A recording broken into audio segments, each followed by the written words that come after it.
No, I'm not a writer. Okay.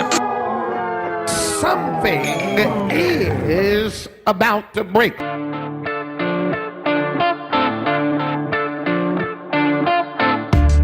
and welcome to another episode of the About to Break podcast. I'm your host, Taylor Hughes, and this is the show where we talk to artists and entertainers about the ups and downs of life in show business. And you know what? I feel like since this is a holiday episode, we should have some holiday, like, jingly bells. Can we get some of those? Oh, that's perfect. If you're around on December 27th and here in Los Angeles, I'll be doing the special family edition of Scott and Erie's Booby Trap. That's right. Every now and then they do a kid-friendly show, and I'm going to be on that show. It's going to be a blast. And other than that, we're just kicking back. We're hanging out, enjoying family and friends. I hope you're doing the same. And this episode is actually a special one. I thought we'd do this as a special thing since it is around the holiday time, and it's when you're spending time with family and friends. And I'm so excited because I got a family member, the first family member to be on the podcast. Well, I guess my cousin Obi was on. That's right. We had a great episode with my cousin Obi. But other than that, the only other family member so far to be on the podcast, I'm excited to have my sister-in-law, Karen Cheung, on this week's episode. Karen is the food and beverage manager at the Greek Theater, and she has worked in so many iconic Hollywood venues, from the Greek to the Shrine Auditorium, and really has a unique experience, not only working in production and putting on an experience for guests, but also working behind the scenes with amazing artists and entertainers, and seeing people who have done it great and seeing people who maybe have made some choices that didn't work out so well for them. She brings such a great perspective, and she is such an incredible businesswoman. I know that you're gonna love hearing from her. We had a blast. This kind of came up last minute. We were actually having family dinner, and I have been begging Karen to do the podcast since I started last January, and I keep saying, oh, it'll be fun, let's do it, and she always says, what will we talk about? And we're sitting at the family dinner and we're talking, and she's like, well, if we do the podcast, what would it be about? I said, this right now, what we're talking about. And we kept talking and got more in depth and had more fun until finally she said, you know what, let's do this. So we left the house and we walked literally 20 feet out the back door to the new About to Break studio, and we sat down for about an hour and a half. It's such a great conversation. We talk all about life in the business, life behind the scenes, and just good stuff for business in general. So even if you're not in entertainment, but you're just working that job and trying to make something happen, Karen shares so much valuable wisdom. It's going to be a good one. Enough of me gabbing. Sit back, relax, and enjoy this episode of the About to Break podcast with my sister-in-law, Karen Cheung. I am so freaking excited because this is special for a number of reasons. One, this is the very first recording that we've done inside the World Headquarters, aka the backyard office. It's also the very first spontaneous podcast that I've done. So in over 50 episodes, they've all been planned. And this one has been planned for a while, but we never set a date. And we were doing family dinner tonight. We were just hanging out. And I was hitting up Karen again about being on the podcast. And Karen said, let's do this now. And I immediately said goodbye to my family. And we ran out to the World Headquarters. And here we are. So I'm sitting here with Karen Cheung, who happens to be a food and beverage manager. Is that the official title? That is the official for the Greek title. Theater in Los Angeles. And even more important than that, she is my sister-in-law, and I love her to death. And we talk about this stuff normally. And every time we talk, I go, this should be a podcast. So here we are. We're doing it. Ladies and gentlemen, Karen Cheung. Thank you. Thank you for doing this. No, thank you for inviting me to be on your podcast. I'm a little nervous. Oh, but you're going to be great. This is going to be good. This is going to be awesome. I will edit the heck out of this and make it we'll sound so brilliant. People will be like, how in the world did these two people end up in the same place at the same time? They're so stinking smart. Karen and I met because we're related. That's how that happened. Right? Karen's sister married my wife's brother. And, yeah. We've been the goofy shenanigan ones. And I will say this: we've talked about doing this podcast, and I've been begging her, and there's a million reasons for her to do it. But one of the things was you were like, "Well, I'm not an entertainer." Yeah. But what does that have to do with anything? I just feed people that come to see entertainment and get them a little drunk. Well, that's number one. That's a great ministry right there. Is getting, Right. But also, you're in the entertainment business. It's just a different side of it. It is a different side. It's probably the back side of it. Yes, and you have the experience of walking through. I mean, first of all, I'm sure you've worked with many, many employees who are on the track to want to be entertainers themselves. Absolutely. And being in Los Angeles, my goodness, half my staff, or even more than half my staff, is actors, screenwriters, And having to walk with people who are doing a job that is a good job, but maybe not the thing that they want to do long term. And then at the same time, for you having this passion, in the food industry and like hospitality management and all that kind of stuff, right? Managing how to get the most out of them as individuals and having integrity in their job and still know that that's not their passion in life. Yes. That is difficult. And having a large number of staff at 120 on any given day is difficult. Oh, yeah. to say the least. In any industry. Right. But for those of you who don't have an idea, first of all, if you're in Los Angeles, you know the Greek Theater. If you're in America, you probably know the Greek Theater. It is one of the most iconic venues in Los Angeles. We went to see a show recently, and the band who we went to see was talking about how they spent their whole career trying to perform at the Greek. Like, it is one of those iconic places. It is in so many movies. Absolutely. I mean, the stage has hosted a number of like everyone you can think of. Yes. Oh, yeah.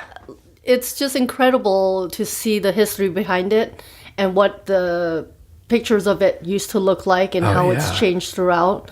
And it's still the same, I guess, the building even, in the guts of it.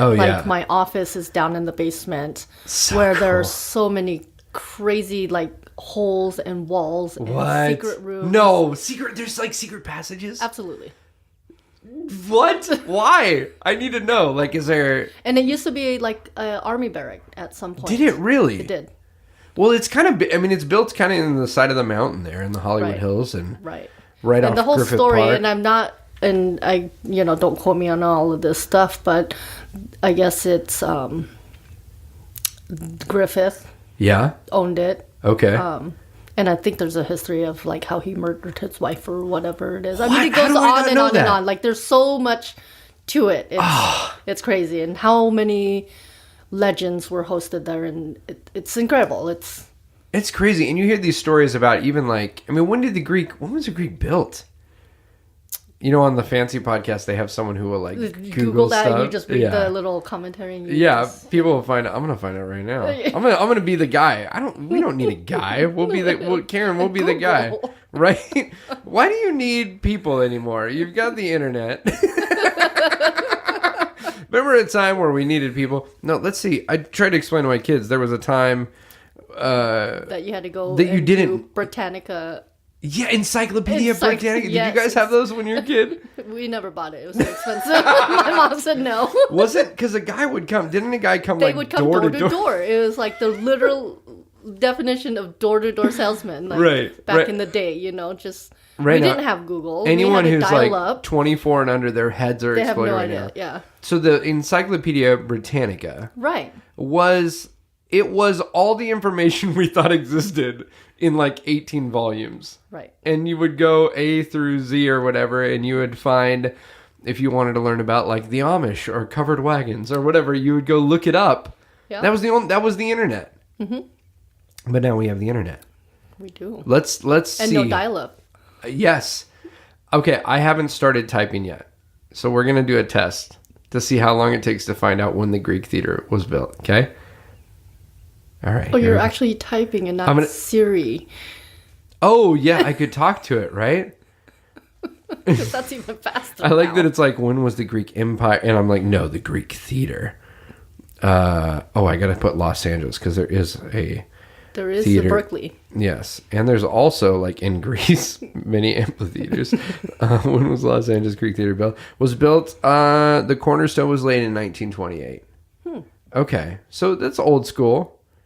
The reason I ask is, well, now I'm Googling when was... I apologize for not having the research done ahead of time for our podcast. No, well, this was 1920.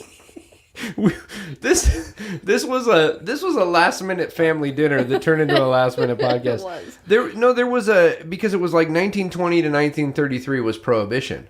So the Greek theater would have been built right smack dab in the middle of Prohibition.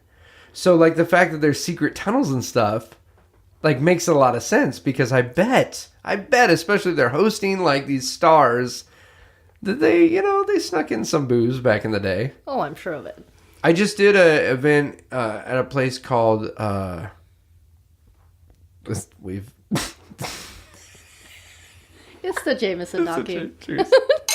But I did an event in Colorado at the Broadmoor. It was called, this amazing venue called the Broadmoor, and it was built in the early 1900s. And after I did the show, this couple comes up to me and they go, "Hey, we used to work here. We used to do what, food and beverage. Yeah. We would run the thing. Do you want to see the tunnels?" And I said, "Yes." That is cool. And they took me, and there is a house that is adjacent to the property, but it's a good couple hundred yards away from the main building. And there's a tunnel that goes from that house to the hotel, and they would sneak alcohol and also, women of the night and other contraband through these tunnels isn't that insane? That is, yeah. That's like real life, and that's like less than 100 years ago. I bet that's stuff they don't talk about. Right. That's like, that stuff still happens now. Still happens. Like, you've heard about, like, the Denver airport conspiracies? No. Oh, you haven't? No. Oh, man! We've never gotten into conspiracies on this podcast, I don't think. Denver airport. First of all, and again, don't quote me, it's late in the evening. But the Denver airport has, like, I think it's 3 times the size. Or no. The Denver airport is larger than LAX, JFK, and LaGuardia put together. And it's in Denver. And they built this tunnel system that supposedly, like, the way they advertised it when it was built was it was going to be the most intense, like, baggage system where all the bags would move underground. Uh-huh. And it never worked from day one. So there's, like, the city under the ground of the Denver like airport. Baggage. Yeah, but it's just carousels. tunnels. But nobody's allowed to go down there. So anybody that works there has never been in there. Oh. And there's all these crazy conspiracies. Like, there's weird murals in the American Airlines terminal. There's these weird, like, apocalyptic, like, crazy looking murals. No. And, like, no one knows who really built it. Like, it was built by a pseudo company called the World Airport Alliance. Which sounds like conspiracy. It's got all these Masonic symbols on, like, the cornerstone. It's super sketch. And it was privately funded, and they spent, like, over $3 billion building it. And they're still building it. Wow. Isn't that crazy? They're still building it. They're still building it. So they have a plan.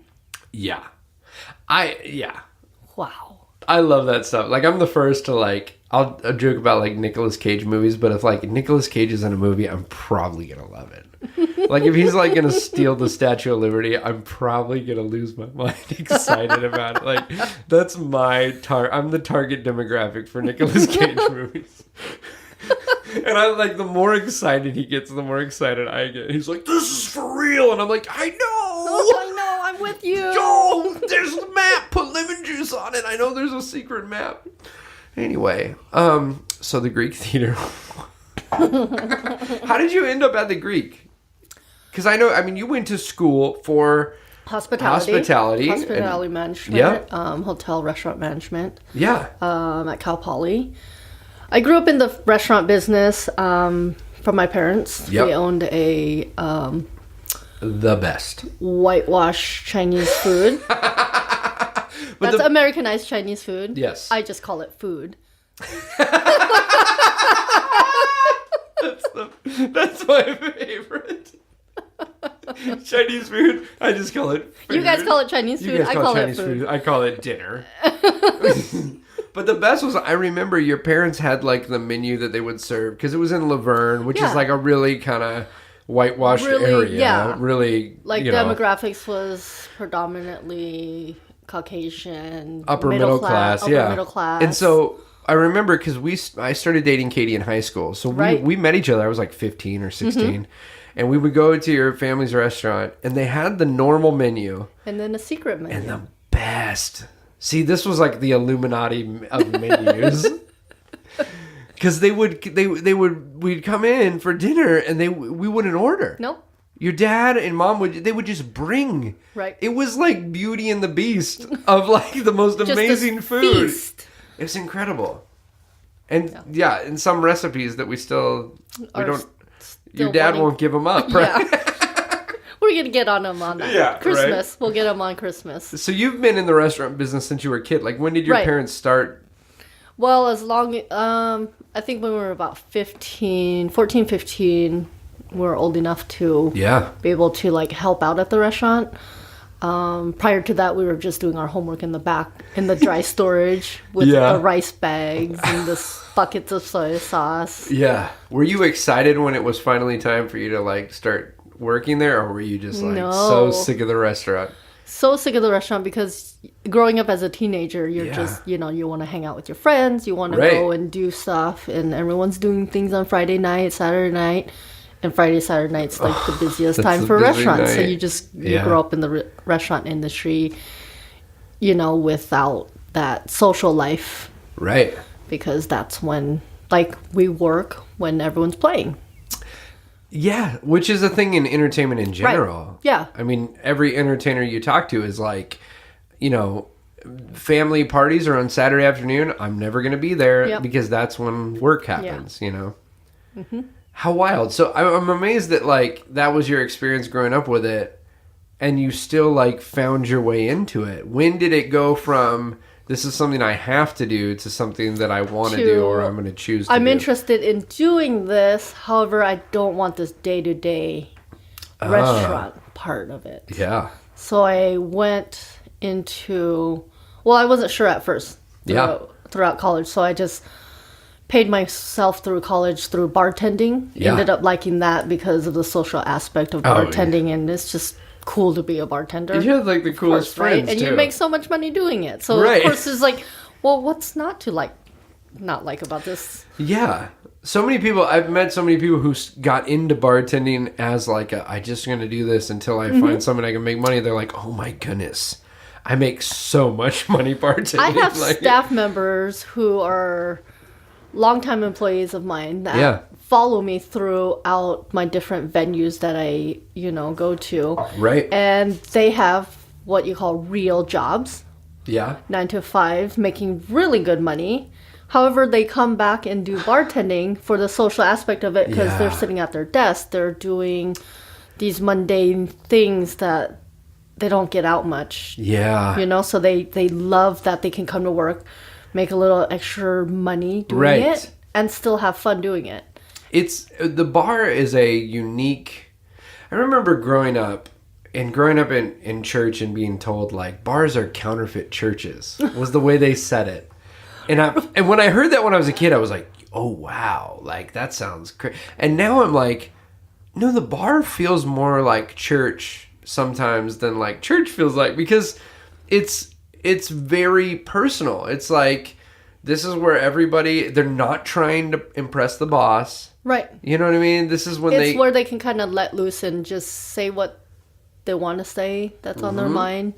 Have that release and just, just kind of put down their guard and stop, I guess, like we've had this conversation, posturing. Yeah. A lot of posturing. Talk about that, because that's a huge thing in every aspect of the industry is... Right. Or just... trying to put on... in life. Yeah, thank you. Facebook is that... is the caveat of, like, all sorts of... Right. It is posturing. It is everybody posting only the most perfect things. Life is perfect. Life is great. I travel for a living. which is I travel to make a living. Right. Right. And which always sounds exotic. It is not. But the most amazing thing to me is when I'm in the airport, some airport somewhere, it doesn't matter. It's just another airport in another city. And you see people taking like selfies. Right. And you see them go through 20 or 30 different versions of the same picture. That's serious. To get the right angle and the right light. And did I purse my lips the right way? Did I do the duck lips? And yes. Right. Yes. And it goes from being funny, because it is funny to watch someone do this, because they're like the perfect picture, and then you see them a second later that when they just like angst, like, did I get it? You know? So it goes from being funny to being really sad and being like, wow, like this is where we're at. We're at this point where in order to try to, you know, quote unquote, make it, faking it to make it. Yes, fake it to make it. We have to put up this front that everything's perfect and we don't have any problems, and that's not the case. As we all know, like, you know, you can pretend it's not there. Right. Oh yeah. You know, you can continue posturing, you can continue all of that, but to the detriment of what? Like your happiness, your life with real, like having a real connection. Oh yeah. I think they're losing connection. Yeah. Yeah, connection is it's missing in a lot of places. Right. I feel that's why I think a lot of people are just going through the motions. Yeah. I believe a lot of people are, and they're not trying to be inconsiderate, but there's a lot of inconsiderate people now. Yes. But I don't think they mean to be. I think it just becomes this. It's just this way of being. Right. We go into the cycle and we go, well, this is what we do. Right. I got to post a picture because everyone else did. And it gets to the point where people, and I'm sure you've experienced this, being at a place like the Greek, or when you were at the Shrine, or anywhere. I don't know if we're talking about where else you worked, but like, you know what I mean? Tell me if we need to take that out. But I'm saying, like, you go to these places where it's the place people are going. Yes. The place thing to do. The place you go every day for work. Yeah. That's where people are. It's where everyone is so excited to go. Right. But it's almost like people aren't going to experience the thing. They're going to have a picture. Right. To post. It's not even to enjoy the experience of it. It's so they can have a post. Yeah. Right? Yeah. Yeah. Because there are some people that arrive, and when we have shows like that with high energy, people who want to be there, not for the selfies, if they're there for the actual passion of the music artist that they're coming to see, you can tell. The energy is there. You can feel it, right? There's a difference. You can feel it. And then we're outdoors. It's beautiful. It's a clear day. Yeah. You got trees behind you. Oh, yeah. Stars above you. It's amazing. It's amazing time to be there when the energy is so awesome. Genuine. So genuine. They're not excited just because we're supposed to be call and response. Because then we have some other shows that come in and different acts with different people, and it's sad because it's demographic sometimes, you know, and they want to just come to the bar and complain to the bartender, complain about pricing, and yes, you know, it is a venue. Yeah. Pricing will be high. Right. You know, but that's all they want to do. And it's just like, well, you're here spending 10 minutes complaining to the bartender and then asking for the manager, and then I have to come out and then I have to talk you down off your little ledge, right? Whereas you just lost 15 minutes of time that you're supposed to come and enjoy the show for. Yes. So like things like that is like one of those, oh, this is my job. Like I have to like literally talk people down from ledges. Yeah. And just go enjoy the show. You want to just shake You're people here and not be like, for the beer. Yeah, oh, come on. You're not here for your overpriced $15 beer. Right. You're here to enjoy X and Y and Z over here. You right. know? Like, go do that then. I wonder how many artists... This is interesting. I've never thought about this until you brought this up, coming from the perspective of seeing the venue night after night as different artists come in and different audiences come in. But I wonder how much of how that artist promotes themselves and postures themselves. Like, are they genuinely connecting on social media and that's why their audience is genuinely connected when they come in? Or, you know what I mean? Like, I wonder... I think Yeah, I mean, a big part of like how they brand themselves. Yeah, That's exactly. big.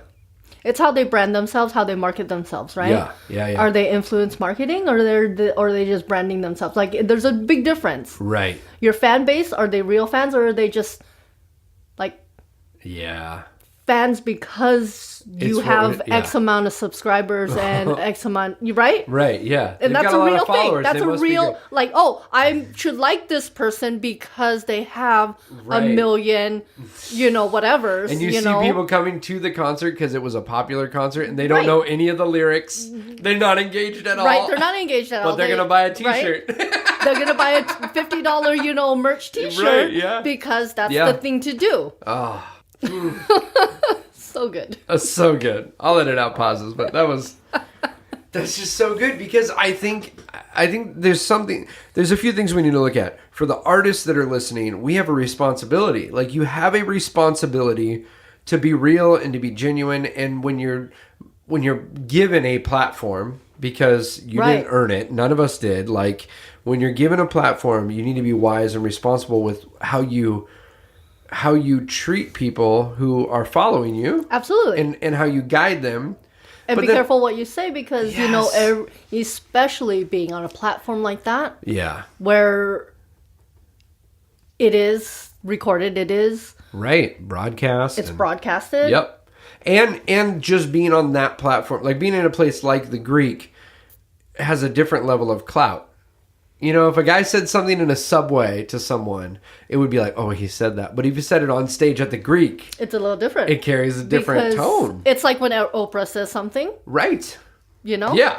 Someone of, some like million subscriber, if he says Right. something offhanded and he's not thoughtful about what he says, Right. that could dramatically influence Right. whether negative or positive. Totally. And even not just for the performers, but also for us because every day, all of us are an audience to something. Right. I mean, the average American, I think the last stat I saw, spends between 7 and 9 hours a day looking at a screen, whether it's their phone or their computer at work or a TV when they get off work. So we're all an audience to something. Mm-hmm. And Well, even just driving down the billboards, the yeah. ads on when you're on Yep. the internet. I mean, everything is just in your face. Right. Someone wants to sell you something. Someone wants to lead Right. you towards a certain. And being responsible view. with that, but then also being able to turn it off. And like you said, when you finally get to the thing, be part of the thing. Yeah. Like, be present. Be present. Be there. Be present. I think a lot of people are not present. We and were they're talking not earlier. thoughtful. Yes. Well, we were talking earlier over family dinner about just in life, about meditation and Right. like just this whole idea of what do you do to center yourself, because we're constantly going. Take a minute. Yeah. Everyone needs to take a minute. Yeah. I tell that to my staff sometimes. Yeah. You need to take a minute. Yeah. I need to take a minute. Let's take a minute together. Oh, that's so good. You know? Let's be together and let's just be. Let's not try to solve something. Let's just breathe a little bit. Right. It's that I struggle. think it's important to It is. I think we're in this society where we're just going and going and going, and then we lose sight of just being considerate, being thoughtful, being just in the moment.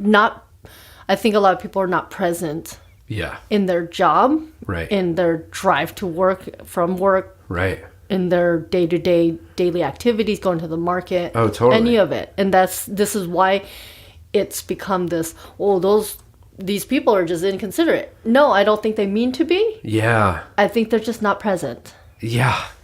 And it's a big problem. I think it's a big social problem. And this is why I think this is why a lot of social media and a lot of comments and things like that are just inconsiderate when they say things offhanded because they're not present. Yeah. Like, you wouldn't say something to someone's face, but you're fine. Oh, it's typing easy it. to hide behind, online profiles. Right. And, You're and- easy and to then- dog somebody for doing something, Right. because they messed up on something, or their podcast is, talking to, or their YouTube video is Right. too long and you don't like that because Yeah. you don't have the patience to go through it. They spent 35 hours Right. making this 2-minute video, and you're Right. going to complain that it's and not it's like, 90 I'm sorry, seconds. did you have a video teaching something important in life, or or contributing? What are you contributing other Yeah. than negative feedback that is not constructive? Right. If it's constructive, that's one thing. I feel like in this business, we need to be responsible to fight against entitlement and like, Right. I deserve this just because I was born in this country, or I was, Right. you know what I mean? It's like, no. And everyone talks about these millennials, and then I butcher it all the time, millennials, and whatever next generation Right. X, Whatever. Y, They're this- just going to come up with a new name Yeah. next week. Yeah. whatever it is, and it's really not their fault, really. No. They don't know, and I don't want to say they don't know any better because it's like as if they can't control it. It's not like that. It's Right. It's really, it's not their fault that Right. it's just their time in life that this It's a is how the cycle. world works. It's you know? a cycle too. Like, So you can't expect them to know other things. It's just right. In the 20s, it was the kids who were going out drinking during Prohibition. Right. And in the 50s, it was the kids who were going out to dances because that was seductive.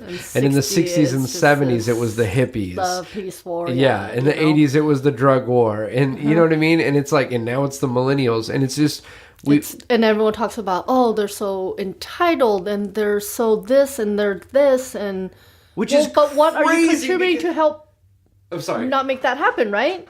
Yes. I get it. And I used to say like, oh my God, my staff is just like these people are just, they don't get it. But they shouldn't be trying to get it, really. I mean, not get it.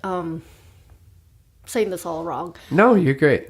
I think it's more like, no, how are we changing? Okay, school systems, right? Yes. How we learn Yeah. in the past Right. is not how we should be learning now. Right. Like, we all know that.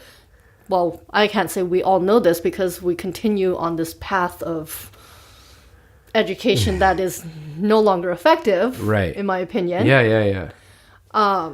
Like, when are we going to realize that and shift how we teach our kids? Right. And I don't even have kids.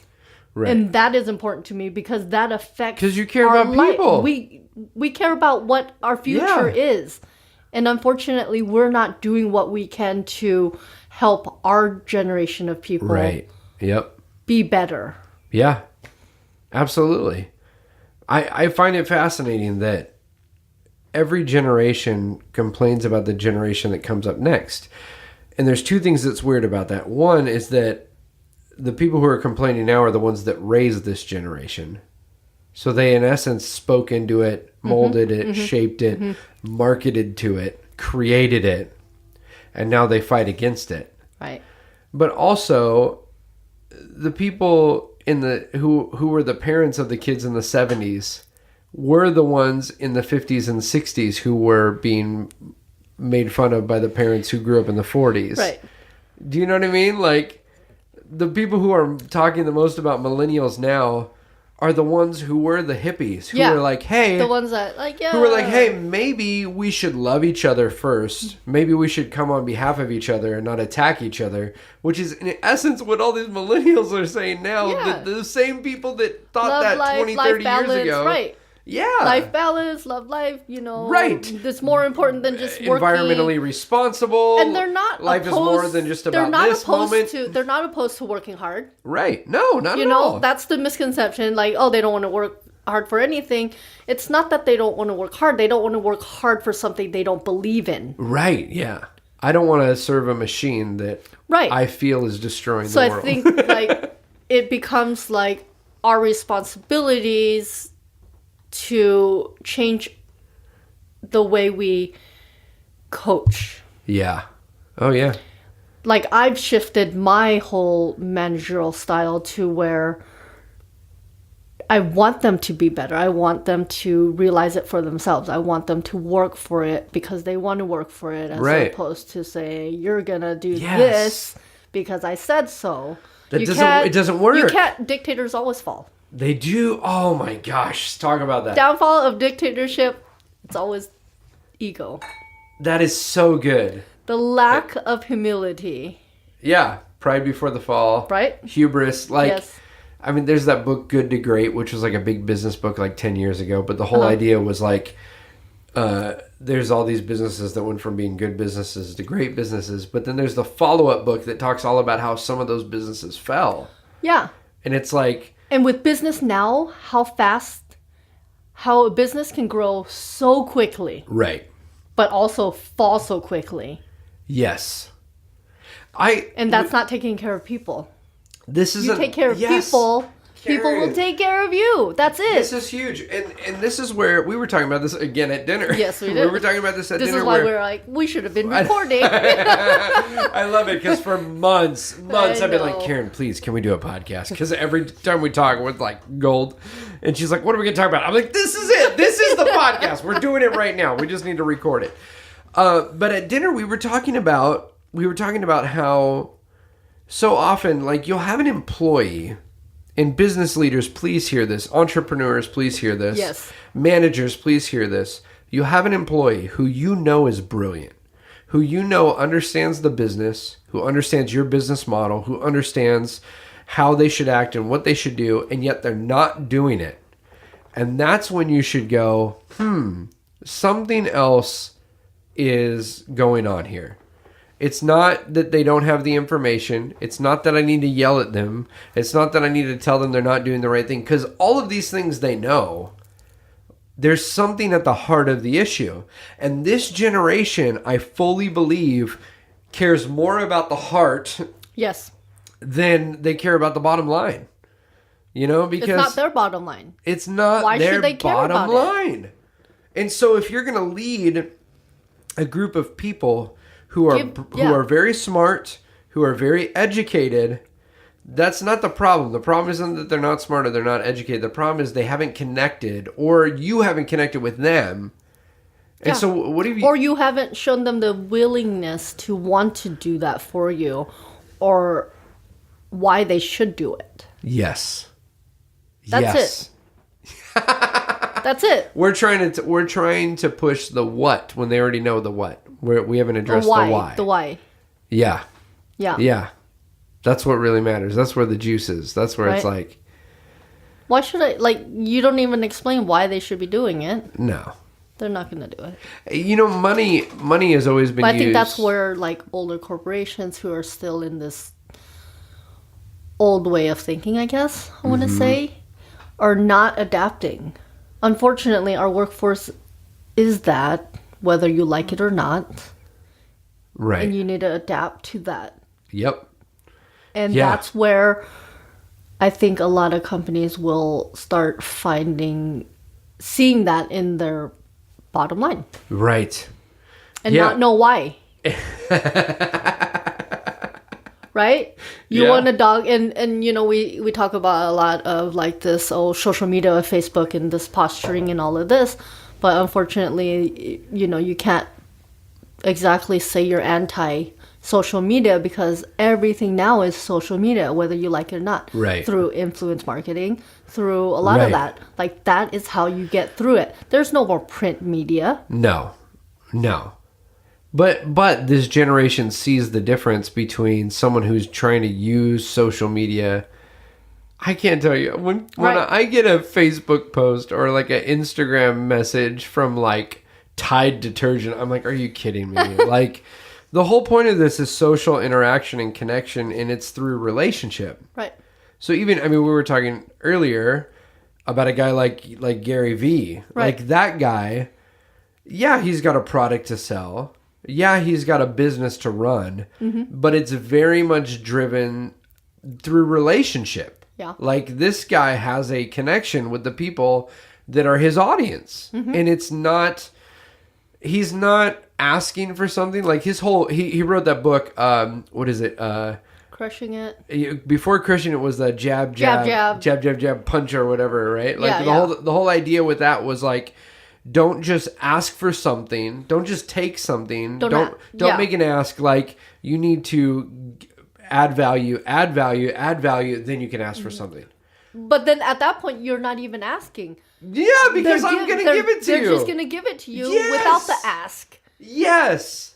But that's like one of those things you just have to learn through life. Right. Because people see through all of the fake. They see through it. The bullshit, The right? world is full of it. Like, Yeah, everything we're just so you used see. to, like, we click on something, we're like, oh, shoot, that's going to Right. be, like, you're just trying to sell me. Like, you can't even read an article without thinking they're trying Right. to sell me something now. Yep. Yeah. Right? Yeah.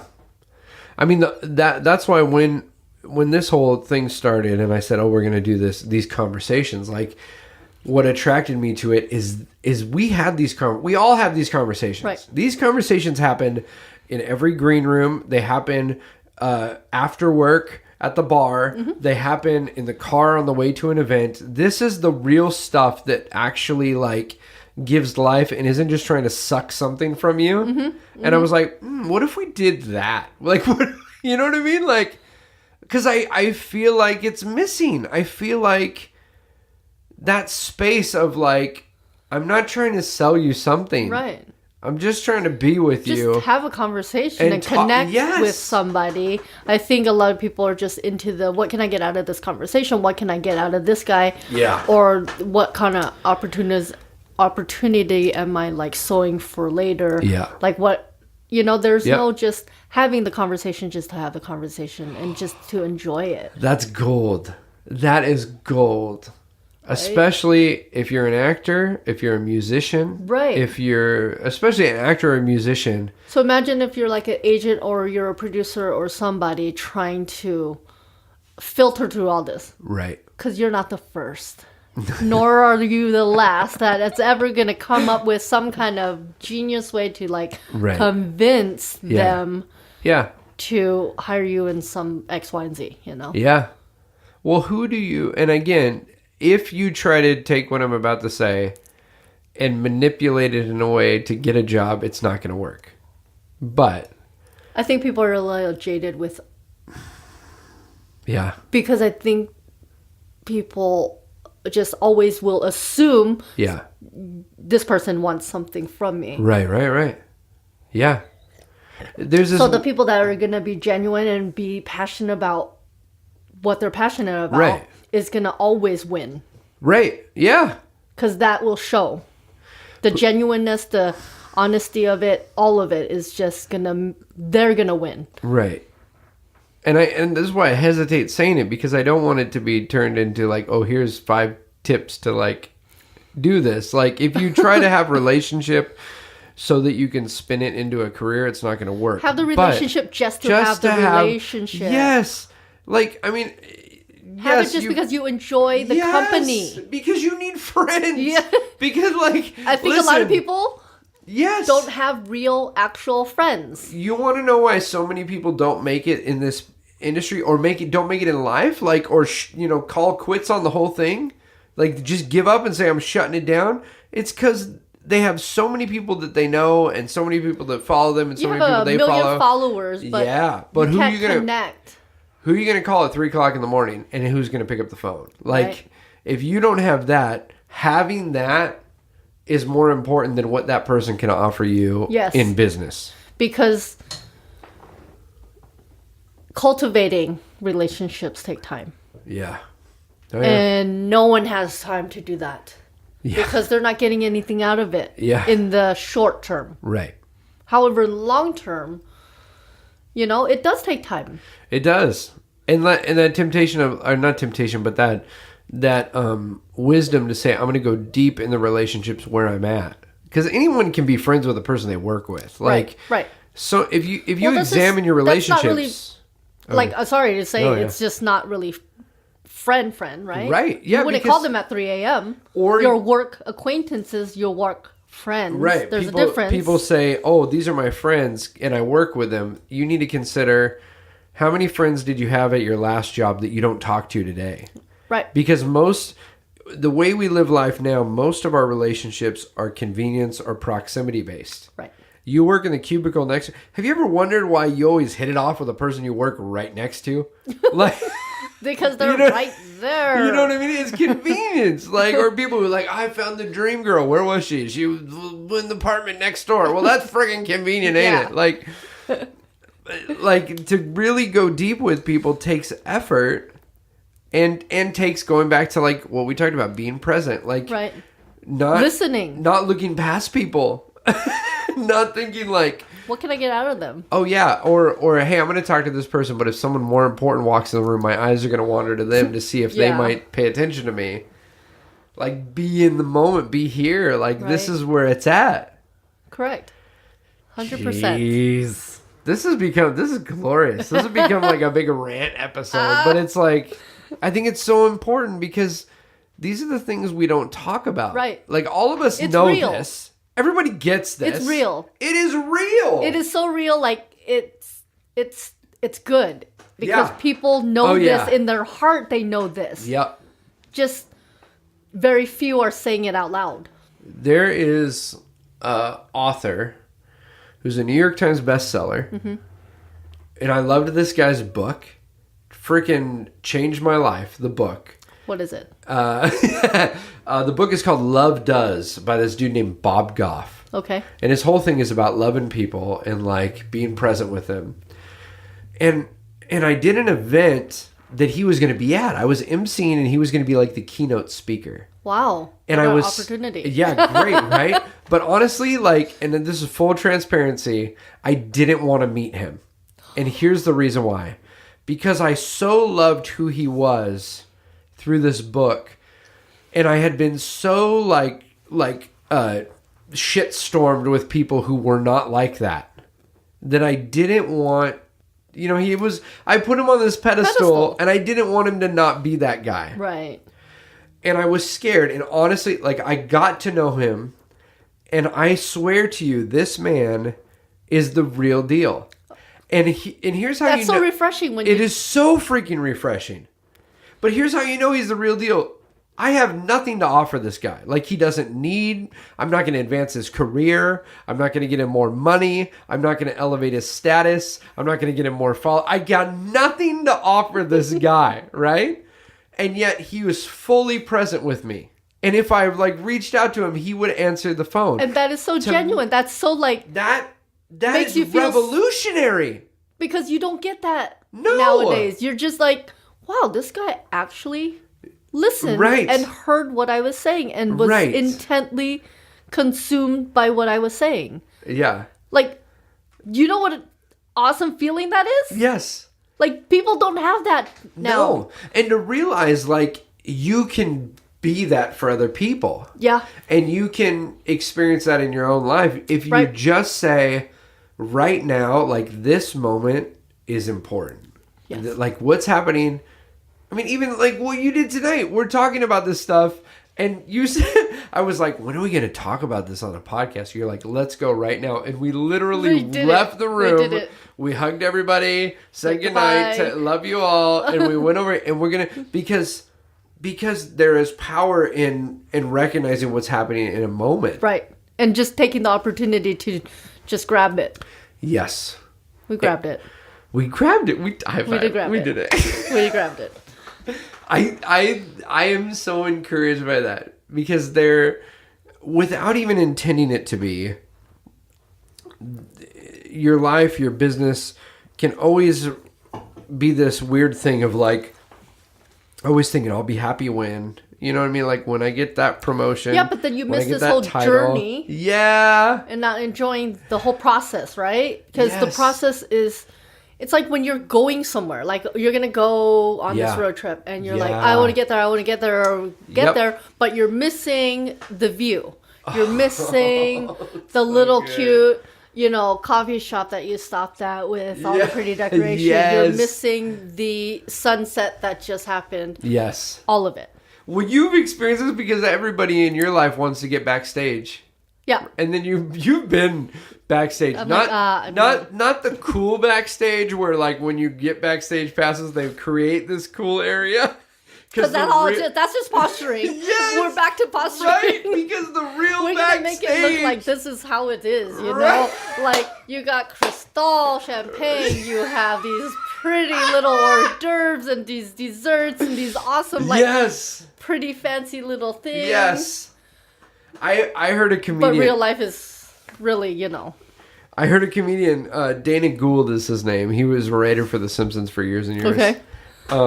It doesn't matter. There's posturing again. But this cat, like, he was telling the story. No, it's framing. It's framing. It's framing. Because this is his story, so I don't want to tell his story without saying who told it. But he told the story about a friend of his who was really good friends with Bob Dylan and had worked with him, like, done some stuff with him. So he gets tickets to go to the concert, and he tells him the story. He's like, I went to see Bob Dylan, and because I knew him, they gave me good tickets. So he's like, I'm right up front. Mm-hmm. So he's like, I'm up front, and I'm so happy because I'm up front. Like, this is great. But then one of his assistants sees him and goes, hey, come here, follow me. Like, takes him backstage. He's like, holy crap, now I'm backstage. And now I'm walking backstage, and, like, there's people with headsets, and, like, guys are getting gear together. Badges. And he's like, there's buckets of beer, and, like, people just grabbing bottles of beer. And he's like, this is great. So he's like, I'm hanging out backstage, and I go to grab a beer, and she's like, no, come with me to the VIP room. Mm-hmm. So he goes to the VIP room, and he's like, now there's an open bar, and there's people hanging out, and they're talking, and he's like, oh my goodness. And there's tables and chairs, and he's like, these are really nice. So he goes up to the bar to order drinks. She's like, no, keep following me. You need to go to, like, the VIP room. Right. And he goes there. Because, there's VIP, and there's paid VIP. There is, in this industry, there's paid VIP, right? There's always a paid VIP. Right. And then there's the VIP. Ladies, that guy who tried to impress you like you knew something. And then there's the real VIP. Right. Like, if you go to the VIP room and you don't recognize anybody in there, you paid to get in there. Yeah. Right. We have that. Right. So he's like, so then I go to the next VIP room, and this one, he's like, Jack Nicholson is over there talking to the supermodel, and now there's people walking around with drinks, and they're serving you drinks. Yeah. You don't have to go order at the bar. Get it. Yeah, he's like, and there's really nice tables and chairs.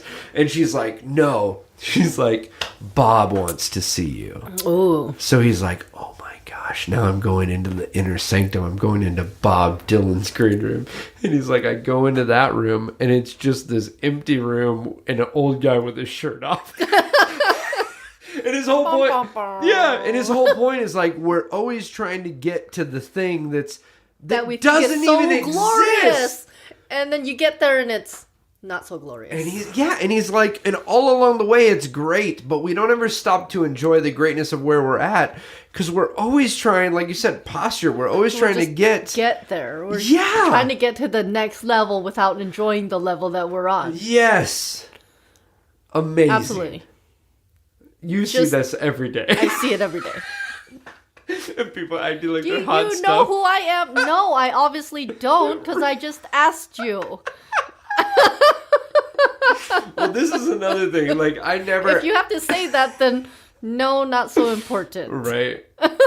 Well, I told you, I don't ever make a list of, like, questions asked. Like, I want it to be conversation based. But, like, when I thought about having you on, there's so many things I want to talk to you about, because you've seen not only employees who you work with who are, like, on their way to do something else that aren't, but you've also seen, I'm sure you've seen artists who are very egotistical, and then you've seen artists who are, like, so much more well-known than them that are gracious. Right. And I think we could talk a little bit about just how to behave and, like, how to treat other people and what you've experienced without, I mean, I'm not asking you, like, name names. I'm not trying to get controversial, but just in, like, what have you noticed the people who have had success, their way of being differentiating from people who are, like, think they're the greatest? I don't know if that makes sense. I think we touched on... No, absolutely. No, it absolutely makes sense. And I know what you're touching on. And I want to say it goes back to the, do you have fans or do you have real fans? Oh, yeah. Yeah, one-hit wonders. Right. It goes back to what we had at family dinner, one-hit wonders. You can see, is the passion really there? I love or are you in it for the money, right? Because you can always tell at the end. Yeah. After a period of time, you can always tell who is actually in it for the money and who is actually in it for the passion of it. Right. Oh, yeah. Because You know? there's moves you'll make in this business because it pays the bills, and there's moves you'll make because it Right. brings you joy. Like, there's those... Because you can feel it. Like the in joy music. points. You can feel it in Yes. the energy. You can feel it, just like Jeez. going back to the employees. You can feel it if they want to be there. Oh, gosh. And it makes you so much better Yeah. at what you're doing because you're present. Right. As opposed to, I'm just doing this job because I am waiting for my audition for tomorrow and I just need Yeah. to pay rent. Right. For what? You know what I mean? Like... Right. And I get it. It's just, I get that you have to do, like, this isn't your passion. You want to be a screenwriter. You want to be a actor. You want to, whatever it is. Yeah. Because I am in the center of Los Angeles where Right. this is Everybody you my work with staff, is doing something 80% else. Yeah. is doing something else. This is not their, This is just passion. what this is just what This they're is the going to means do. to get Right. to what they want. Right. But in that, you have to still appreciate the process. Yes. And who you are now. Integrity, how you act, how you behave. Because People- not a lot of it, like you said, is not in the audition. No. It's the building of the relationship, the cultivating of those relationships. Well, and you know, as scandalous as everything is, Hollywood's always been scandalous, but now Right. it's like Oh, every day blown out of the another water. person is falling from the sky. Like if airplanes were falling from the sky at this rate, like they'd shut down the airline industry. You know what I Right. mean? Like, but a big part of that, I think, is that people always justify it's a means to an end. So they say, all right, maybe I shouldn't treat this person this way, but when I get it big, then I'm going to be a good person. Yeah, but when I you- get money, then I'm going to be good with money. When you know what I mean? But it's like if you're But not... that's your integrity, that's your character, that's Yeah. everything. Yeah, it's the old proverb of like, if you're faithful with a little, you'll be faithful with much. It's like the idea that like, I'm going to be this great person when I've got millions of dollars, but I'm going to be an ass to everyone today is not... So doesn't when make you any get there, sense. so when you get to this final, Right. place that you think you want to be at, Yeah. it's not going to be as glorious as you think it will be because yeah. now you've lost everyone that Yeah. cared for you Yep. Yeah. and the relationships. And so you- now all you have is the fake relationships And of the people who still want things from Yeah. you, so that you never escape that No, it's a cycle. because you owe, because that's how you got there. You got to You pay owe it it. forward. You got to Yeah, pay for it's it, like, and hey, you'll look. forever be in debt to that because that's how you got there. Jeez. A slave to the thing that you Right. thought was your joy. Right. Wow, that's huge. Sorry, I just got to sit in that for a second. Yeah. So many people are chasing something that isn't. And then I think that's why it's so important to take a moment Yeah. because you get lost in it. You Yeah. don't mean to be. No. Suddenly 5 years, 10 years, 15 years go by Yeah. and you realize, holy crap, What have I done? what did I do to What- get here? Because I was so into the go get it, go get it, go get Right. it, that you forget to take a minute to kind of reflect Yeah. on, wait a minute, is this the direction? Or is Right. it just because I set it out there that Yeah. I'm going for this, but you're not revisiting it, Yeah. right? And you lose 2 years, 5 years, 10 years, whatever it is. Yeah. And then you finally get to the place and you get so invested in it Yeah. that you just almost, if you don't take a minute, keep going Yeah. You to feel whether like I have you to- make it to the point Yep. and you're very disappointed to where you've ended up, Yeah. or you don't ever realize it because you're still striving for it and then you lose more time. Yeah. Or you're just like, well, I've invested this much in it, I need to just continue. Right. How life passes you by. It happens. It does. It happens. We all get I lost mean- in the moment. We do. We, in every industry, whether you're in food and beverage, whether you're in acting, whether you're Right. in music, we all see those people who are in their 70s who are still trying to be something they're not. And maybe they've done great things, but they've never enjoyed it. Right. And I think this generation has it right in wanting more. yeah. They do have that. Yeah. They have that, I want more, I want to be happy at what I do Yeah. for a living. They have it right in that aspect. Absolutely. I have a friend who gave up a huge job in TV and tons of money and clout and followers and all that, and gave it all up because he said, I want to go camping. There you go. And he said, you know what? I would rather make $60,000 a year doing a job I didn't really care about, but would give me the weekends off so I could go camping. If that's what you want. And, yes, and you know absolutely. what? That is not, and not only like that is settling, like that is a noble thing to say, like, this is what I want to do. And you know what? If you want to make 10 times that, great. That's noble too. At the sacrifice of what? And are you willing to give that Exactly. up? Yeah. Yeah. Yep. There's always what are you willing to give up for what it is that you think you want? Right. Or what your goal? Are you clearing your goal? Right. And what you're willing to sacrifice and give up for that goal. And will you be able to live with yourself for that? Yeah. Tonight, Take the moment, right? Tonight, Karen, I dealt with this because tonight, Madeline's my oldest. She's 12, and she had her first soccer practice, and they give you the schedule, and it's like, okay, here's when you're busy for the next 3 months, you know. And I looked at it, and I have already got my calendar laid out. Like, I know when you're booked, and we're coming up on busy season. Like, I've got seasons when I'm home for months at a time, and I've got seasons where I'm gone 4 days a week, 6 weeks at you know for 6 or 7 weeks, and it's coming up on one of those times. And I thought to myself, I went, oh man, you know, is this what I want to be doing? But then I realized, you know what, it's gonna mean that in the summertime I'm home. You know what I mean? Because for 6 or 7 weeks I'm going to be traveling a lot. Then I'm going to be home for 3 months when there's a lot of fun things going on. Right. But every person has to make those decisions for themselves. And if you don't make it for yourselves, other people will make it for you. Like this town. Right. Especially those of us that live in Southern And California. don't be so concerned with what other people are, everyone's No, judging. everybody's journey is different. Everyone's judging, Oh, like jeez. what decisions you make for your Right. life, for your family is yours.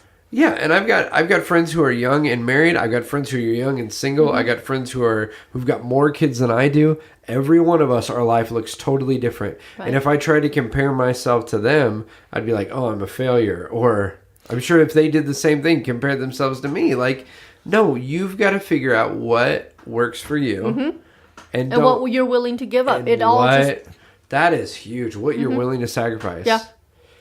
And are you going to be okay with yourself for sacrificing it? Because that's another thing. Because if you don't take That's the moment so to good. reflect on that, you just make the decision offhand, That is so good. and you have to live with that, Yeah. right? Go to Yeah. her soccer game, don't go to her soccer game. Right. Book the show, don't book the show. Right. Miss her first soccer game, whatever it is. Right. Be okay with making the decision, Right. but also you need to be able to live with that, Oh, yeah. whichever way. Oh yeah. But, Totally. But be very clear on not just doing it and making the justification for it. Oh yeah. Because a lot of it, you can always just justify away. I got an email today for an event for several days. Like a big event. We're talking like thousands of dollars. And I'm going to say no to it because I'm going to miss 5 soccer games. And if I say yes to this, I'm going to miss another one. Like, that may sound crazy. Some people will look at that and go, you're stupid for not doing that because that's money to provide for your family. But then I also go, yeah, but if I miss every game, what am I providing for my family? Yeah. It's Like, you're talking about providing financially, but you're thinking providing... Presence. You're providing Yeah. presence. You're providing fatherhood, yeah. right? So it's that balance. And you know what? That, as noble as that sounds, there's other times this year I won't make that call. Right, I will have to say, I'm going to be gone because it's going to, like, you can't always I'm traveling on my birthday. The Right, family right. will celebrate my birthday the following week because it's what you got to do. But we say all this because it's like you have to make the call. At the end of the day, you need to hit your head needs to hit the pillow, and you need to go, "Yep, that was," and be able to sleep. Yeah, that was the one, and not justify it away. Yeah. Right. Yeah. Because I think we lose that sight, and you can always justify everything away. Yeah. Jeez. Oh my goodness. I'm going to ask this. But there's always opportunities with other people. Like, if you have to make ends meet and you have to do what you have to do, that's okay too.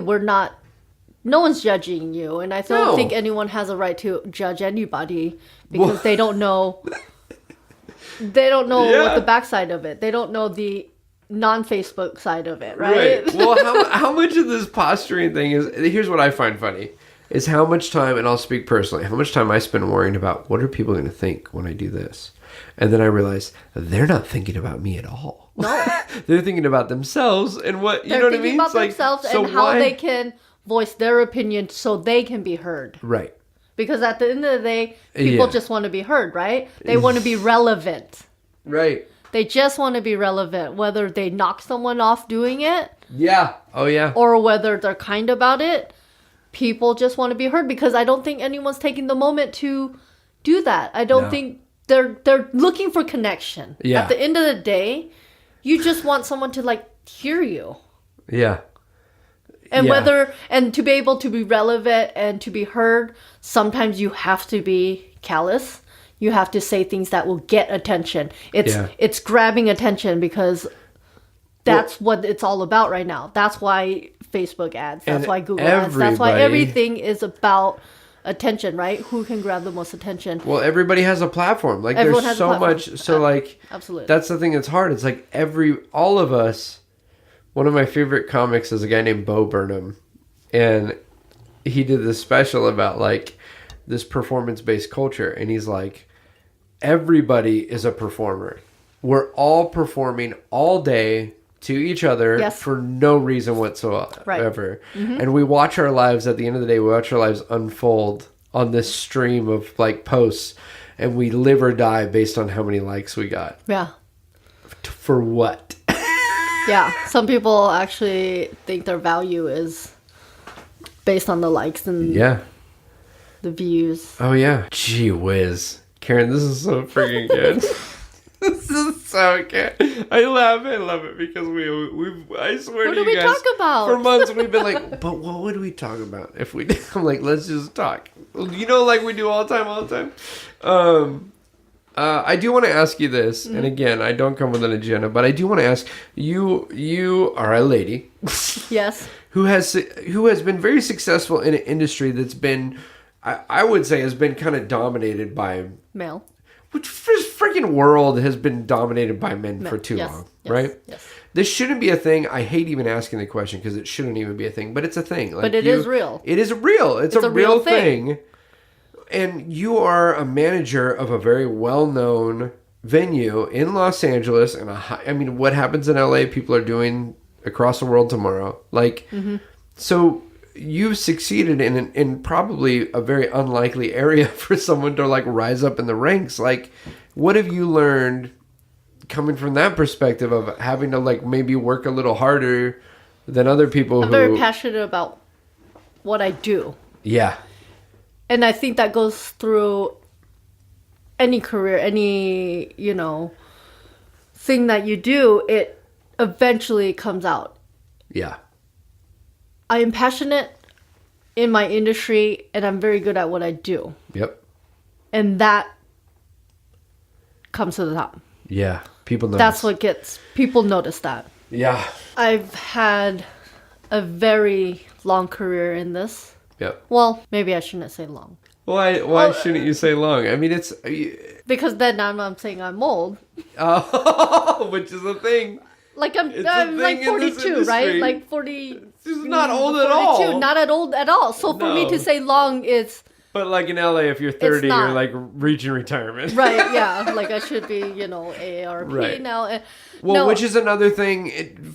And again, I don't want to speak on behalf of women, but if a guy is old, he's sophisticated. And if a lady is polished old, and she's sophisticated. Old. You know what I mean? Just old, yeah. No, I've been doing this for a very long time, and I am good at what I do because I'm passionate in doing it. Yeah. You know, like I really truly enjoy providing these events, these experiences. Yeah. That's what I do. So good. And that is important to me because if like most of us Yeah. have to work for a living. Right. Okay? So do what you are good at or passionate about or what you like. Yeah. Not every job is going to be where you just love it all the time. No. I don't love my job all the time. Trust No. me, I don't. Yeah. You know, I babysit. You hate it sometimes, right? I mean, like... You know, Yeah. sometimes I babysit. Yeah. You know, I have to put out these fires. I have to, you know, make these decisions on the fly. It's food and beverage. Yeah. We got perishables. Right. All of it. We have changing things. We have very difficult clients. Right. Outrageous requests. Yeah. Outrageous customers. Yeah. You know, rowdiness sometimes, like different demographics come through, just all sorts of things, you Yeah. know. But all in all, look at what I do for a living. I get to put on Yeah. concerts and feed people. I get to give them libations and have them have a good time and experience this awesome venue, whether I'm at the Greek, whether I'm in a convention center, or Yeah. whether I'm at, you know, wherever I'm at. Yeah. It provides this escape for people. Which And is that's- needed. It's not... That is needed. Escape is not a negative. No. Escape is essential. Like, Yes. if we had to be 100... If we were 100% present with what is going on in the world today, we wouldn't be able to handle it. No. And I also think entertainment and escape in these moments, it gives people hope that things could be different. Mm-hmm. You know? It's powerful. And that's the difference between like going back to like, are you there to enjoy the experience? Are you really here to be in the moment and experience this? Yeah. Or are you here to posture and just say you went to this concert because it's the concert of the year or Right. whatever it may be, Yeah. right? Like Yeah. there's that loss because I do Yeah. see it. You know, It's and it's more huge. predominant now than before. Yeah. Whereas, you know, years before that, it wasn't so noticeable for me. People forget when we gather in these groups, we're in a large crowd. There's something very, very powerful. And I mean, like, you even look at like Buddhist monks have recognized like resonant breathing and like the fact that like when we're all breathing at the same time, physiologically things are happening that affect our mood and our demeanor. Like, you know what I mean? It's like, okay, raves. Whether you Yeah. have gone to one or not. Right. Me personally have never gone to one. I've operated and held, you Yes. know, done Right. for work. Right. But why is that so popular? Right. Why are raves so popular? Yeah. Because they get to connect with you have thousands of people all in one place experience the same experience Right. all at the same time and you feel Rhythmically, all- so yes. connected, and that is why Yeah. raves are so popular. Right. And of course they have drug enhancing, you know, like all But of this even- that makes this experience, I guess, to them, I don't know because But I've even if not you experienced that, but Even if you take like going to a baseball game, which Right, and rooting- singing like the Dodgers going to the World Yes, Series, right? right. Not everyone was a Dodger fan, but that whole week, everyone was everyone a Dodger. was a Dodger fan. And even like the seventh inning stretch, like the take me out to the ball game, as silly and juvenile as that sounds, when you participate, Yes. if you cross your arms and you observe, you're like, this is lame, look at these guys. Yeah. But if you stand up and, you know, buy me some peanuts and Cracker Jack, Right? Or there's here comes some- the wave, right? Yes. You there- can't help but go and get up. There is a communal breathing. There is a something happening in this atmosphere when you have that many people that synchronize their breath. Yes. Which is why when you're at a concert, it's not So when the it's not energy is intentional. good, When the energy is good, when we're all singing together, it is the when- best time of your Yes! life. And when it's not, because this guy on stage is just doing it for the money and they're not Yeah. fans, and you Yep. got half of them that are fans up front, and then you have section B and C who are just there just to be there. Yeah. The energy is not so right. You can always tell when the energy is right in there. Yeah. Like, I used to go and we used to do Prince concerts over at the Forum. That guy had energy. It's like a spiritual experience. Oh my goodness, right? Like, yeah. the best experience, because somehow it was so magical that he can get these people or, you know, this crowd of people to just be in that moment and just enjoy it. And it's just crazy. You can see who the real performers are that are actually passionate about it. It makes a difference. Makes an incredible difference. I was working the castle, and so I would drive past the Pantages. I think it's Pantages where Hamilton is right now. And so I would drive by and see the crowds going in, and then when I would leave, I would see the crowds coming out. And it's interesting to me, and I haven't seen Hamilton, and I'm sure I would love it because I love musical theater and love hip hop. We should see it. We should so see it. I have bartenders that work there. Oh my goodness! We'll get some drinks. We'll have a good time. Oh my goodness! So I know I would love it, but there's something that I struggle with when I drive by and I see the demographic, because when you have tickets that are $400 and $500 a piece, who can afford that? Older white people who have never listened to hip hop a day in their life.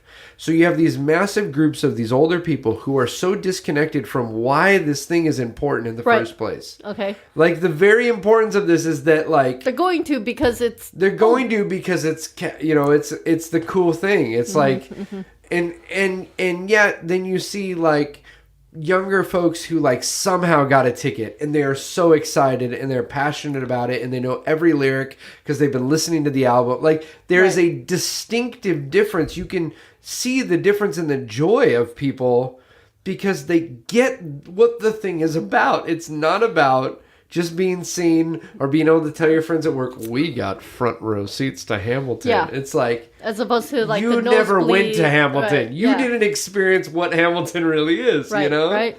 So I think that what you're bringing up is huge. I just think there's something about like being present and like and being with each other. And you mentioned this because I've listened to a few of your podcasts. I don't listen nearly as much as I should because there's just incredible amount of content. Look, guys, it's Los Angeles. Even if you're related, it's hard to get an audience. I'm sorry about that. There's just so much content out there, and I have an hour drive every day. And there's like 800,000 podcasts. There's just literally so much out there, you know, on and you iTunes. just listen to what you got. And I know in one of your podcasts you had said the difference is when you go in there and you do a show and whether the audience is present or not. And that's important how well you do. Oh, yeah. It right? makes a huge difference. Because the feedback that you get from it, you know, and that's absolutely true. It's just you will, and people react and communicate that way where, you know, when you're having a conversation with someone and they're really not present, it's very hard to kind of like elicit more of the conversation out of them. And that's the same for your audience when if it's like a corporate event or if they're there to actually, if they bought tickets, you know, there's a difference in the audience and how the interaction is and your performance, you know, because some of that is like you have almost the same performance. Oh yeah. Right. But how it's well? Different. Oh yeah. That's I think a thing that, and I hear a lot of stand-ups talk about this. They'll be like, you know, it's weird that like you're doing the same, you're working at the same material. So it's not like you always do the same thing, but for a season, you're doing a chunk of stuff that's new that you're working on. So it's weird that like one night you'll do it and it will destroy. You just kill it. You're like, woo! Yeah. And the next night you do it and it's crickets. And you're like, okay. But Thanks for coming. This is where, and I think a lot of this has to do with theater and just like, you know, people not used to like seeing live performance. Like we're used to watching someone on Netflix. If I don't like it, I'll switch to the next thing, or I'll go check Hulu, or I can watch Amazon Prime or Crackle. Instantaneous. Or we live in an instantaneous life. So, but there is that thing of like when, as an audience, if an audience comes and they're present, it's gonna be a great show. Mm-hmm. So it's you just feed off so of it. Weird. The energy like, again with the energy. Yeah. Right. It makes such a difference It's so good.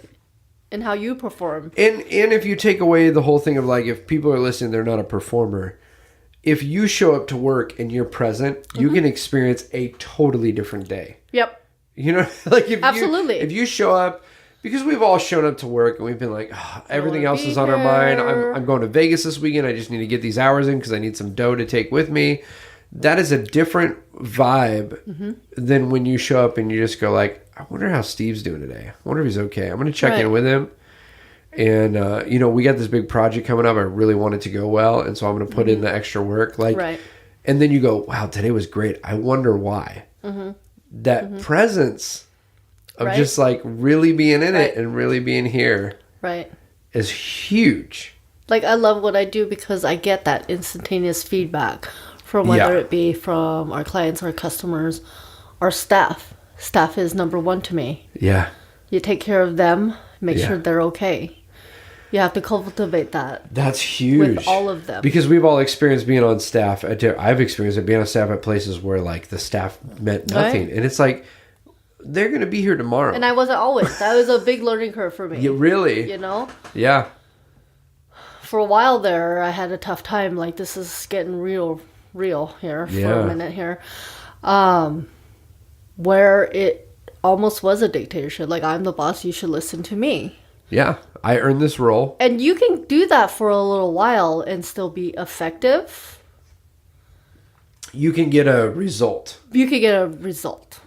But you're also creating something that you that now you're like have to always continually check on, as opposed to if you cultivate the relationship, give them the why, give them the, you know, hey, what's up, you know, like give them that, listen to them, get their concerns, understand what their actual job is.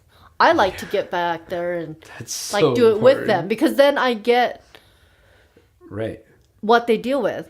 They are my frontline people. Yeah. They have to do face to face. It's easy for a manager, and a lot of managers fail at this, is, well, just go do it, right? They don't even know what the job is, though. They don't even know what, they don't understand the job, right? If you haven't done it, you don't have a right to say. If you've done a busy shift behind the bar, you know little things like like making sure you have enough garnish is important.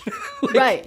So, or just, you know, any of it, just realize that, oh, well, this bar was built improperly because it's just so inefficient. Yeah. Like, someone should probably ask the operations manager how we should build the bar instead of, oh, let's just make it pretty. So then it just becomes, you know, form over function. Yeah.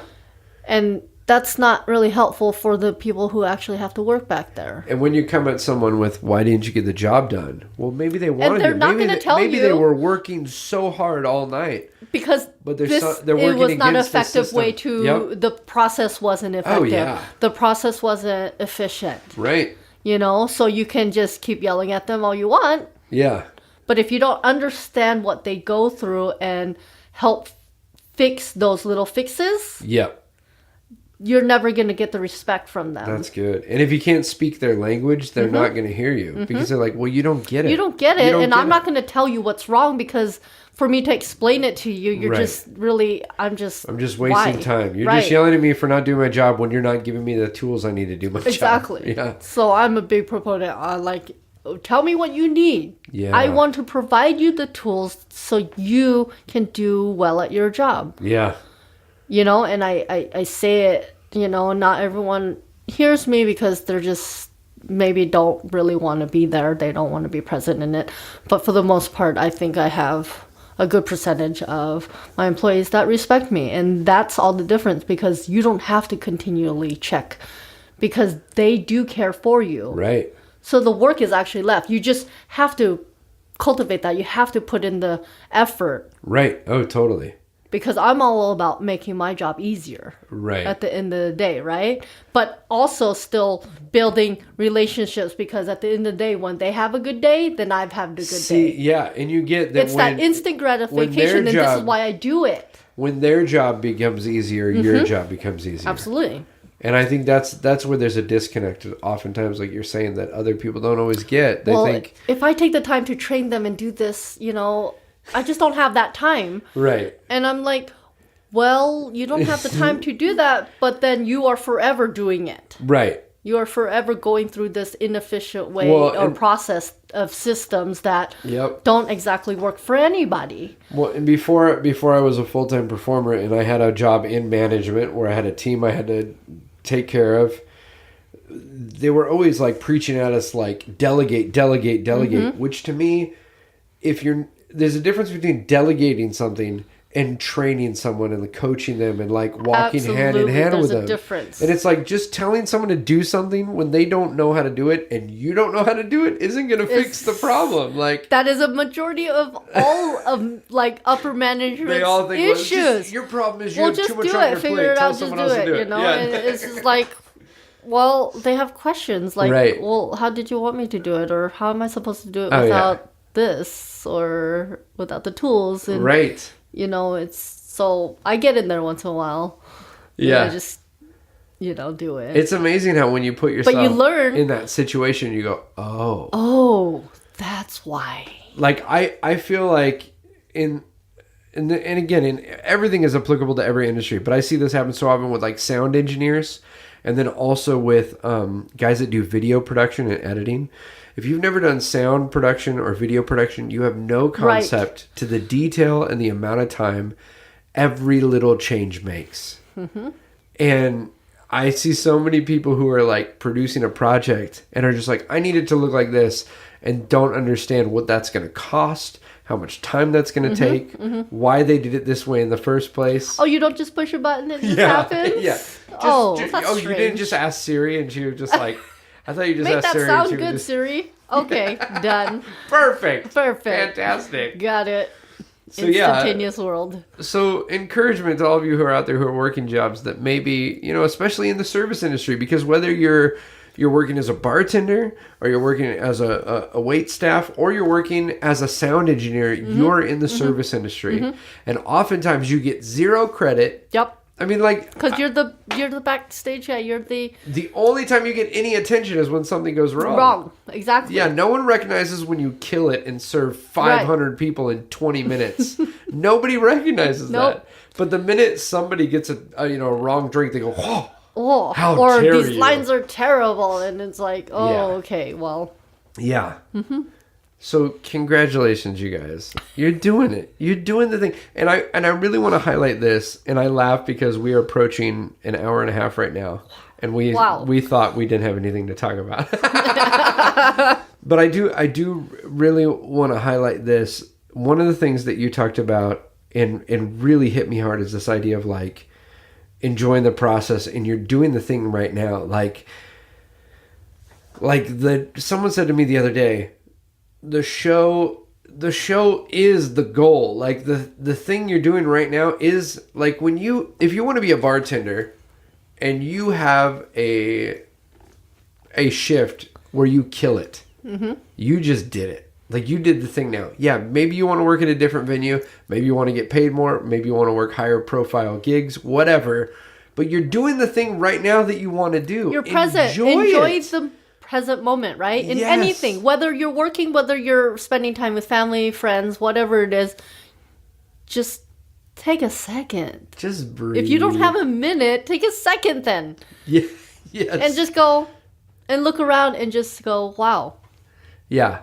We're in this awesome now shed quarters. The world shed quarters. That was an idea moment, Smells fresh and new. It is. It's got that new paint smell. Yeah. It's awesome. It's crazy. I think that's huge. And anyone who thinks they don't have a minute, stop right now, take and time a minute, and realize how long a minute is. And how quick the minutes go by when you're working, but how much time is in a minute when you really just stop and breathe and don't do anything else. Right. It's huge. Like, and what that can do for you. Take a minute just to just be grateful for just something. Yes. Because it just centers you. It just brings you back. Oh, yeah. When you go, I hate this job, and then you go, how many people would kill to have this job? Right. Right. Some days I'm like, oh my God, this sucks, and then I'm like, well, I showed up to work at 2 in the afternoon. I'm a night owl, so I go home at like 1 a.m. and I just did an after party where I just got to meet all these cool people. Yeah. And my staff is like happy. Yeah. And they're not complaining to me and life is good. Right. And I drive home and there's no traffic. Yeah. Like, enjoy that. In LA, yes. Enjoy that. Yeah, like, you're I got home in complaining that 40 you- minutes. You're complaining 45 you get off miles at from midnight and Los you're like, Feliz to Chino is 40 minutes. Wow, that is Yeah. like magical. oh yeah, it's glorious. You know, appreciate that. Appreciate Please, something. yes. So good. Karen, this has been so wonderful. We're going to have to do like part 2 and part 3 and part 4 of this. I swear to And you guys. we had nothing to talk about. What I love is this is just life. This Yeah, is just it's life. life. We just do it. Guys, what else can I say? Karen, thank you for doing this. Thank you for having I'm me. so grateful for you doing it. All right, we're gonna go. This was great. We're gonna go online right now and look up Hamilton tickets. I'm gonna hit stop here, but we can keep talking. Thank you, Karen. Thank you.